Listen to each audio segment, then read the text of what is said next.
Hello दोस्तों, नमस्कार। हमने हमारे चैनल पे हिंदी साहित्य का संक्षिप्त इतिहास 11th 12th में जो लगने वाली पुस्तक है उसको कंटेंट यहाँ वाचन चला रखा है। और हमारा जो टॉपिक चल रहा है वो उपभाषाएं और बोलियां।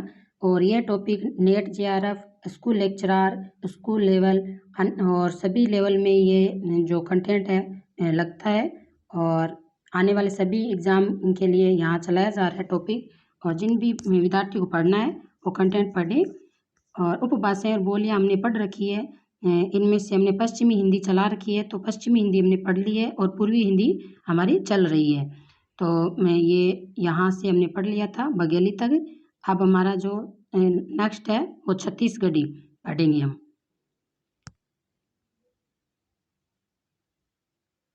छत्तीसगढ़ की बोली कहाँ कहाँ आती है ये हमें पढ़ेंगे। यहाँ ज़्यादा टाइम वेस्ट नहीं करेंगे। यह पुस्तक सिर्फ यहाँ वाचन किया जा रहा है और सही कंटेंट पहुँचाना है हमारा उद्देश्य है।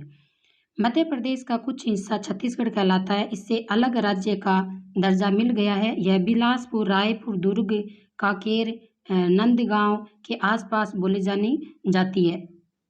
देखना यहाँ देखो मित्रों, ये हमारी छत्तीसगढ़ी ये पूरी हिंदी की बोली है। तो हमारा पूर्वी हिंदी टॉपिक चल रहा है, ध्यान रखना है।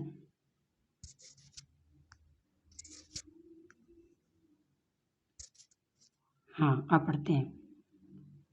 तो बिलासपुर, रायपुर, दुर्ग, कांकेर, नंदगांव के आसपास बोली जाती है कौन सी बोली? पूर्वी हिंदी।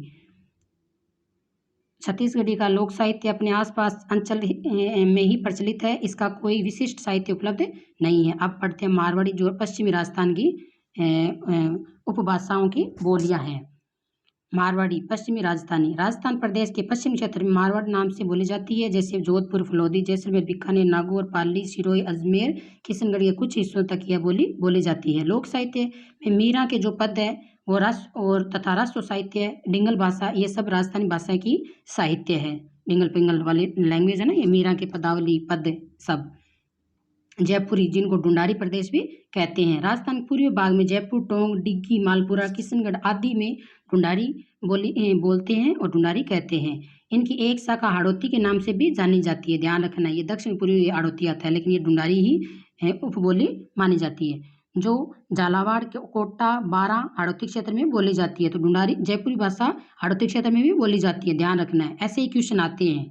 इसमें लोक साहित्य की प्रचुर मात्रा मिलती है। मेवाती, उत्तरी राजस्थान के मेयो जाति के इलाके में यह प्रतिनिधि बोली है। इस प्रदेश को मेवात क्षेत्र भी कहते हैं। इसका विस्तार अलवर, भरतपुर, गुड़गांव, करनाल आदि क्षेत्र में बोली जाती है। मेवात प्रदेश की बोली होने के कारण इसे मेवाती कहते हैं। इसका मिश्रित बोली भी कहते हैं और इसको अहिरवाटी भी कहते हैं। तो दूसरा नाम पूछ लेते हैं कि भाई मेवाती का दूसरा किस नाम से जानते हैं, दूसरी क्या नाम है इसका? तो दूसरा क्या नाम है इसका? तो मिश्रित बोली भी कहते हैं, अहिरवाटी। अहिरवाटी ज़्यादा मोस्ट है। मालवी, अब मालवी पढ़ते हैं। मालवी राजस्थान के दक्षिण मालवा प्रदेश में मालवी के नाम से जानी जाती है। इसका क्षेत्र उदयपुर, चित्तौड़, मध्य प्रदेश सीमा से इसे इंदौर, रतनाल, भोपाल, देवास, होशंगाबाद के आसपास क्षेत्र में सोर्स यानी अपभ्रंश से ये विकसित हुई बोलियां हैं। देखो, राजस्थान का अगर मैप नहीं आता है तो आप एक बेसिक रूप में राजस्थान का मैप है, मान लो चतुष्कोण में माना जाता है राजस्थान का मैप, ये राजस्थान का मान लेना आप मैप। तो ये राजस्थानी मेवात क्षेत्र कौन सा है? ये वाला क्षेत्र है, ठीक है। इस क्षेत्र को मेवात क्षेत्र कहते हैं। तो ये मध्य प्रदेश का भी टच क्षेत्र है। अब है भोजपुरी। बिहार राज्य में भोजपुर क्षेत्र के आधार पर इस बोली का नामकरण है। तो ठीक है, इसका विकसित रूप बनारस, शाहाबाद, आजमगढ़, गोरखपुर, बलिया, मिर्जापुर, जौनपुर, चंपारण, सारण आसपास क्षेत्र है। इनका मुख्य लोक साहित्य मिलता है, किंतु हिंदी जगत में भारतेंदु हरिश्चंद्र, प्रेमचंद और जयशंकर प्रसाद इसी क्षेत्र से विलोम करते थे, भोजपुरी से थे वो। अब है मगही। बिहार के मगध क्षेत्र में बोली जाने वाली भाषा को मगही कहते हैं। बिहारी बोली है ये। मागधी अपभ्रंश से निकली हुई है और यह पटना, भागलपुर, हजारीबाग, गंगा, पलामू के आसपास बोली जाती है। इसमें लोक साहित्य भी बहुत लिखा गया है। अब है मैथिली। यह मागधी अपभ्रंश की विकसित बोली है। तो पूछ सकते हैं कि मागधी अपभ्रंश की बोली कौन सी है या मैथिली किस अपभ्रंश से निकली है? तो मागधी से है। इसका क्षेत्र मिथिला प्रदेश होने के कारण इसे मैथिली कहते हैं। हर दरभंगा, पूर्णिया, मुंगेर, मुजफ्फरपुर में बोली जाती है। यहाँ का साहित्य बहुत संपन्न है। वाणी मधुरता के कारण बहुत ही मीठी बोली है मैथिली। विद्यापति की जो पदावलियाँ हैं ये मैथिली भाषा में है। कीर्ति लता ये वाली रहस्य सिद्धि कवि थे। गोविंदास, हरिमोहन झा, रणजीत लाल इसके प्रसिद्ध कवि साहित्यकार हैं। अब है पश्चिमी पहाड़ी, इसे शोर यानी अपभ्रंश से विकसित है। पश्चिमी पहाड़ी किससे विकसित है? तो शोर यानी अपभ्रंश से विकसित है, ध्यान रखना है। यह हिमाचल प्रदेश में शिमला, मंडी, धर्मशाला, अंबाला के आसपास बोली जाने वाली भाषा है। आगे पढ़ते हैं। हाँ, मध्यवर्ती पहाड़ी जिसको गढ़वाली या कुमाऊं भी कहते हैं, ध्यान रखना है। क्या बोलते हैं इसको? इस भाषा को मध्यवर्ती पहाड़ी को क्या कहते हैं? गढ़वाली और कुमाऊनी, दूसरा नाम पूछ सकते हैं। इस बोली का क्षेत्र गढ़वाल प्रदेश, यह गढ़वाल कुमाऊं में बोली जाती है। छायावाद के प्रसिद्ध कवि सुमित्रानंद पंत इसी क्षेत्र से विलोम करते थे। मध्यवर्ती पहाड़ी क्षेत्र की बोली के कारण मध्यवर्ती पहाड़ी के नाम से भी सुमित्रानंद पंत का दूसरा नाम क्या है? मध्यवर्ती पहाड़ी व्यक्ति के नाम से जानते हैं। साहित्य में ये मोस्ट क्वेश्चन है, ध्यान रखना है। साहित्य वाले बच्चे इस चीज को अच्छे से जानते हैं। यह सोर्स यानी अपभ्रंश के विकसित हुई है। उत्तरांचल का कुमाऊं क्षेत्र कुमाऊनी बोली का क्षेत्र कौन कौन से? नैनीताल, अल्मोड़ा, रानीखेत यहाँ बोली जाती है। कौन से? उत्तराखंड में नैनीताल, अल्मोड़ा, रानीखेत में बोली जाती है। तो ये हमारी जो बोलियां थी वो हमने पढ़ ली है।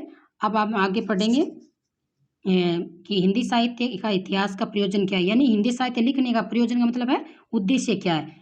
ठीक है, पढ़ते हैं। साहित्य का इतिहास लेखन का मूल प्रयोजन यानी उद्देश्य में साहित्य की प्रवृत्तियों यानी उनकी विशेषताएं एवं उनकी उपलब्धियों को जनता तक पहुंचाना है। प्रवृत्तियों का दूसरा नाम विशेषताएं भी है, ध्यान रखना। जनता तक पहुंचाना है, ठीक है। साहित्य का क्या उद्देश्य है? ये जनता तक पहुंचाना है। आंतरिक और बाह्य उनके आंतरिक और बाह्य संघर्ष की गाथा को सरल और सुबोध भाषा में वर्णित करना है कि भाई जो जनता है उनकी जो भाषा है उनको सरल तरीके से उन तक पहुंचाना है। साहित्य की प्रेरक शक्तियों के साथ साथ आंतरिक भाव सामंजस्य बैठाना है तथा जीवन की गति प्रदान करने वाले साहित्य की समाज में क्या भूमिका है इसे बतलाना भी है तथा राजनीतिक, सामाजिक, सांस्कृतिक परिस्थितियों का दिग्दर्शन कराना साहित्य इतिहास का प्रयोजन है। क्या प्रयोजन है? कि भाई जनता को राजनीति, समाज में क्या क्या राजनीति है, सामाजिक सांस्कृतिक परिस्थितियाँ क्या क्या है उसको साहित्य में लेकर उन जनता तक पहुंचाना ताकि वो वंचित न रह सके और समाज को अच्छे से समझ सके। इतिहास शब्द इति और हास से बना है जिसका अर्थ है ऐसा ही था। यदि साहित्य के इतिहास से साहित्यिक दिग्दर्शन कहा जाए तो अनुचित नहीं होगा क्योंकि यह वर्तमान में अतीत के पक्षों को उजागर करता है। साहित्य क्या करता है? अतीत के पक्षों को उजागर करता है और हिंदी साहित्य के इतिहास में हिंदी का मूल उद्गम और उसके क्रमिक विकास को भी समझाता है। साहित्य का इतिहास अपने विकास क्रम का अध्ययन करवाता है और समाज का ध्यान केंद्रित करता है। साहित्य का कालक्रम, नामकरण, उसमें योगदान देने वाले कवि लेखक का सहयोग व तत्कालीन परिस्थितियों का अध्ययन कराता है और जो समाज के लिए अति आवश्यक है क्योंकि इनके द्वारा विकास क्रम के सोपानों और स्तरों को आसानी से समझ सकते हैं। तत्कालीन कवियों की काव्य कला, भाषा, शिल्प से परिचित होता है और आगामी पीढ़ियों के लिए प्रेरणादायक साहित्य रखा जाता है। अतः साहित्य का इतिहास कवि एवं लेखकों की काल संबंधी विवेचना करते हुए उनकी कृतियों का भी विश्लेषण किया जाता है। अतः साहित्य के इतिहास का मूल प्रयोजन विगत युगों की साहित्यिक प्रवृत्तियां दिग्दर्शन कराना, यानी पीछे जो आचार्यों ने या कवियों ने जो रचनाएं की है उनसे परिचित करवाना कि उनके तात्कालिक जीवन में समाज कैसा था और आज कैसा है। क्योंकि साहित्य का इतिहास मानव की चित्तवृत्तियों का चित्रण व समसामयिक परिवेश का विवरण प्रस्तुत करना होता है। जिस प्रकार समाज साहित्य को प्रभावित करता है ठीक उसी प्रकार साहित्य भी समाज को प्रभावित करता है। इसीलिए साहित्य समाज का दर्पण है। ये कोटेशन किसकी है? ARC यानी रामचंद्र शुक्ल की है और एग्जाम में भी बहुत बार आती है, यहाँ से लेके यहाँ तक। अब है हिंदी साहित्य के इतिहास के स्रोत कौन कौन से हैं। तो ये कंटेंट हम कल पढ़ेंगे क्योंकि वीडियो लंबा हो जाएगा और बच्चे बोर हो जाएंगे। तो आज के लिए इतना ही। वीडियो का कंटेंट कैसा लग रहा है कमेंट बॉक्स में जाके बताना और अपने दोस्तों के साथ शेयर करना। नमस्कार।